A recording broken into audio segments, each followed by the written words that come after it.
লিখেছেন, কাউকে পছন্দ হলে তাকে জীবনসঙ্গী হিসেবে পাওয়ার জন্য কি করা যেতে পারে? আপনি আল্লাহর কাছে দোয়া করবেন, আল্লাহ আমার জীবনসঙ্গী হিসাবে যে ভালো হবে, কল্যাণকর হবে, আপনি তাকে আমার জীবনসঙ্গী হিসাবে দান করুন।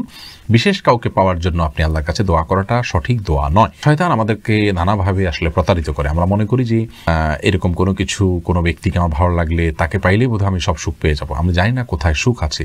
কত মানুষকে অবৈধ প্রেমের মাধ্যমে ভালোবাসেন, তাকে বিয়ে করেন ভালো মনে করে, অথচ দেখেন সারা জীবন অশান্তি।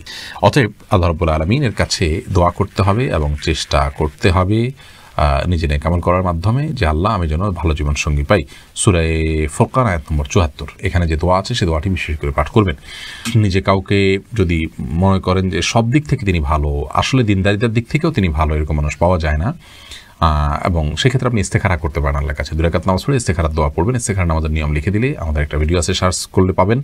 ইস্তেখারার নিয়ম আপনি জেনে ইস্তেখারা সালাত আদায় করবেন এবং আল্লাহর কাছে কল্যাণ প্রার্থনা করুন, বা সেটাই আপনার করণীয়। এর বেশি আপনার কোনো কিছু করণীয় নাই। দুনিয়ার কোনো কিছু নিজে ভালো মনে করে সেটাকে পাওয়ার জন্য খুব বেশি লড়াইতে হয়ে যাবে, বিশেষ করে এই জাতীয় ইস্যুতে। এটা আমাদের জন্য রিস্কি। সিরাজুল ইসলাম এর থেকে আপনি লিখেছেন, বাচ্চা হওয়ার আগেই তার নাম ঠিক করে রাখা যাবে কিনা? যাবে, কোনো অসুবিধা নেই। বাচ্চা হওয়ার আগে থেকে ছেলে হোক মেয়ে হোক, ছেলে হওয়ার সমাবেশী হিসেবে ছেলের নাম, অথবা ছেলে মেয়ে দুইটা রেখে দিলেন, আগে থেকে ঠিক করে রাখলেন, কোনো অসুবিধা নেই। সোহেল হোসেন আপনি লিখেছেন, প্রতিনিয়ত চোখের যে জেনা হচ্ছে তা থেকে বাঁচার উপায় কি? চোখের জেনা অত্যন্ত ভয়াবহ। আমি প্রথমে আপনাকে সাধুবাদ জানাই যে আপনি এই ভয়াবহতা আঁচ করতে পেরে এখান থেকে বাঁচার চেষ্টা করছেন। আজকাল অনেক মুসলিম আমরা এ থেকে বাঁচার প্রচেষ্টাটুকু পর্যন্ত আমরা করছি না। আল্লাহ তাআলা আমাদেরকে মাফ করুন। চোখের জেনা থেকে বাঁচার জন্য আমাদের যে কাজগুলো করতে হবে তার মধ্যে থেকে সবচেয়ে গুরুত্বপূর্ণ কাজ হলো চোখের জেনা যে জায়গাগুলোতে হয় সেই জায়গাগুলো অ্যাভয়েড করতে হবে। ধরুন ফেসবুকে আপনার যে আইডিগুলো থেকে এই ধরনের জিনিস আছে সেই আইডিগুলো আনফলো করতে হবে। সেগুলো থেকে সকল পোস্ট যেন না দেখেন সেজন্য হেড অল পোস্ট করে রাখতে হবে, এবং যারা বোঝেন তাদের সহায়তা নিতে পারেন। কোনোভাবে আপনি বাঁচতে না পারলে সেই অ্যাপই আপনি পরিহার করবেন, যাবেই না সেই সোশ্যাল মিডিয়াতে। ইউটিউবে বা অন্যান্য জায়গায় একটা বাজে জিনিসে ক্লিক করলে সেখান থেকে আরও খারাপ জিনিস আসে, এগুলো পরিহার করতে হবে যথাসম্ভব। আর বাজে বন্ধু তাদেরকে যথাসম্ভব অ্যাভয়েড করতে হবে। আর ইমানদার, নেককার, আল্লাহওয়ালা, আমলদার মানুষের সোহবতে উঠাতে হবে। আজকাল সোহবত একেবারে হারিয়ে গেছে।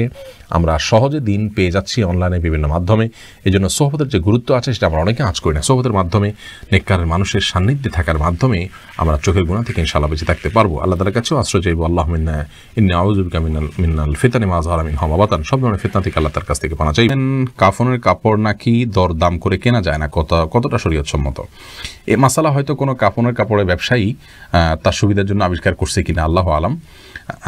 কারণ হলো এই ধরনের মাসআলা থাকলে তো কাফনের কাপড়ের বিক্রেতা যারা তারা লাল হয়ে যাবে, যে কোনো দাম চাইবে, আপনি দরদাম করতে পারবেন না।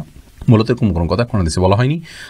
অন্য 10টি জিনিসের মতো কাফনের কাপড়ও আপনি দরদাম করে কিনতে পারবেন, কোনো অসুবিধা নেই। সুমাইয়া আক্তার সুমা আপনি লিখেছেন, কোনো ঘরে প্রাণীর ছবি থাকলে নামাজ হয় না, বিকল্প ব্যবস্থা না থাকলে কি করব? যদি বিকল্প ব্যবস্থা না থাকে তাহলে সেক্ষেত্রে প্রাণীর ছবিকে ডেকে নামাজ পড়বেন।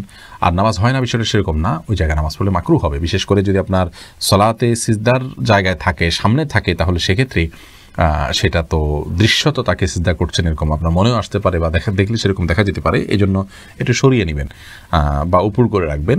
এভাবে বিভিন্নভাবে আপনি চেষ্টা করবেন। তাতেও যদি কোনো এরকমও যদি কোনো উপায় না থাকে তাহলে আপনি ওখানে সালাত আদায় করে নামাজ হবে না, বিষয়টা সেরকম না, মাকরুহ হবে, অপছন্দনীয় হবে। মাহমুদ হাসান আপনি লিখেছেন, নামাজরত অবস্থায় সিজদা যাওয়ার আগ মুহূর্তে সিজদার স্থানে ধুলা বালি ফু দিয়ে পরিষ্কার করা যাবে কি না? একান্ত প্রয়োজন না হলে এটি করবেন না, এবং এটি করতে গিয়ে অনেক সময় আমলে কাসির হয়ে যায়। অর্থাৎ আপনি এত বেশি ফু দিচ্ছেন, অনেককে দেখা যায় যে সিজদা যেতে গিয়ে এত বেশি ফুটা দিচ্ছেন আশেপাশে, তিনি আমলে কাসির করে ফেলছেন। অর্থাৎ তাকে একজন দর্শক দেখে নামাজে আসেন নাকি এমনিতে তিনি জায়গা পরিষ্কার করছেন এটা নিয়ে সন্দেহের মধ্যে পড়ে যায়। এত বেশি যদি তার নামাজের অবস্থা থেকে, হাইয়াত থেকে তিনি সরে যান, তাহলে সেক্ষেত্রে তার নামাজ কিন্তু বিশুদ্ধ হবে না এবং নামাজ নষ্ট হয়ে যাবে। আর যদি এত বেশি তিনি নড়াচড়া না করেন, বা খুব আলতোভাবে ফু দিয়ে জায়গা পরিষ্কার করেন, তাহলে সেটা জায়েজ হবে। যদি এত ধুলাবালি হয় যে নিঃশ্বাসের সাথে তার নাকে ঢুকবে, তিনি ক্ষতিগ্রস্ত হবেন, অসুস্থ হবেন, এরকম আশঙ্কা থাকে, তাহলে এটি করা যেতে পারে। হাত দিয়ে একটু সরা দিলেন বা আপনি নাক দিয়ে ফু দিলেন, এটি জায়েজ আছে।